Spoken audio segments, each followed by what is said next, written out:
Legend has it, this is where Jimmy picked up the Hendrix chord. There was a jazz club called the Spanish Castle in Seattle where he hung out as a teenager, where I believe he first saw that chord being played.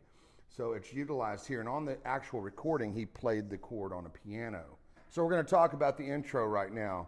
Key of C sharp. So we're going to start with our third finger on the 11th fret, and then we're going to bar the fourth and third string on the 10th fret with our first finger. So it's like this. Sliding down to go into the song. Now Hendrix and myself, we like to double that intro live because it's a great build up, and it was a really cool build up live. You had Mitch Mitchell playing the snare and the floor tom and the kick drum, really building the song. And then we're going to go down into the main riff, which is going to be in C sharp down here. First finger is on E, fourth string on the second fret, and then our third finger is going to be on the fourth fret on the fifth string, kind of in that position. And then we're hitting the E string open, like that.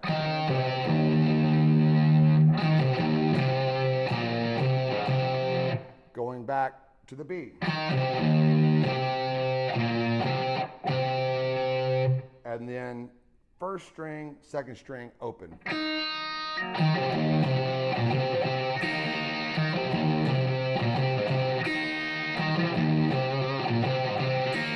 So half speed.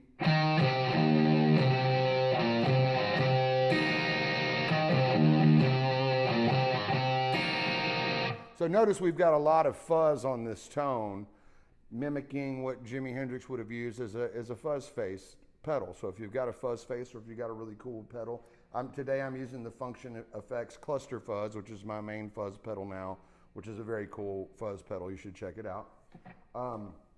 The second chord of the song, which goes into the pre-chorus of it, or chorus, we could call it, is basically going to the 4 in the traditional blues or jazz chord voicing, which is going to be F sharp here, and we're going to be also utilizing the sharp 9 position on the 5th fret with our 4th finger barring the 1st and 2nd string on the 5th fret.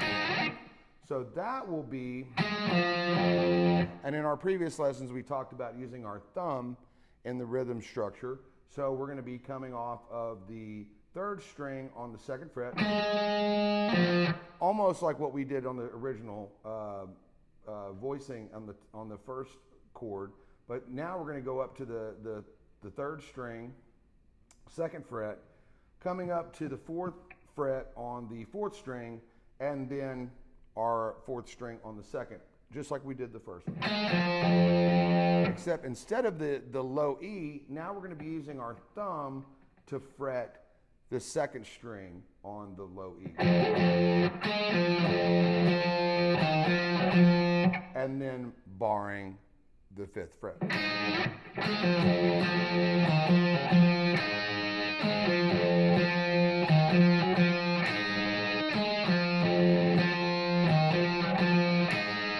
And then Hendrix liked to use a little slide up the neck when he was doing the raised 9.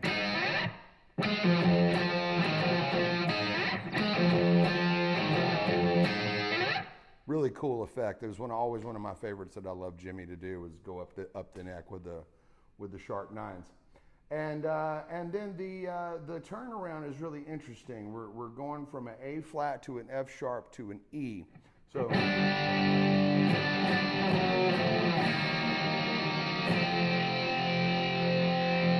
So basically A flat,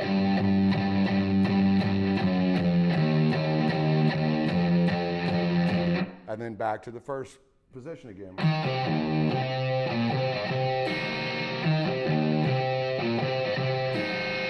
Now let's talk about the verses. The verses are going to start on what we would typically call this will start on the B, So this will, and we'll do a chromatic walk down to what we would call the fifth chord, or the 5, which is A flat. So it's going to start in B, and you could make a power chord like with on the 7th fret on the low E, and the 9th fret on the 5th string. So you can do it traditionally.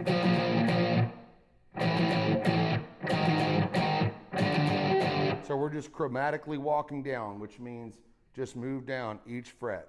Now, traditionally, Hendrix played it like we played in our previous lessons, with a thumb on top bar chord like this. It gives you a fuller sound, especially if you're playing in a power trio like Jimi Hendrix did, and myself and lots of other great guitar players. You want to utilize that because it fills up all that space. So the verse is like this.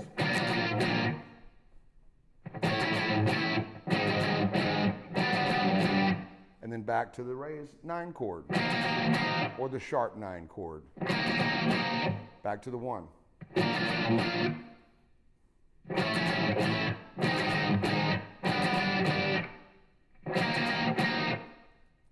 Again, you can also use traditional power chords like.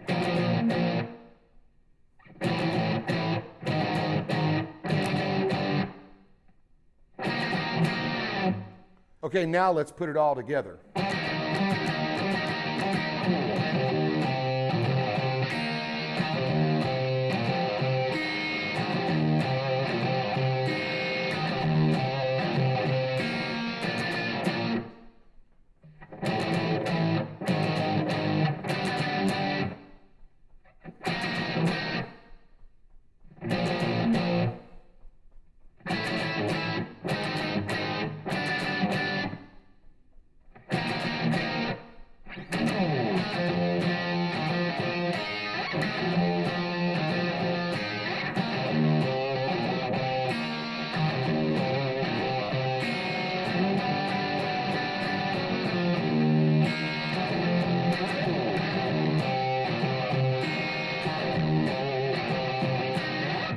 All right, Spanish Castle Magic. Lance Lopez here. Like and subscribe. See you soon.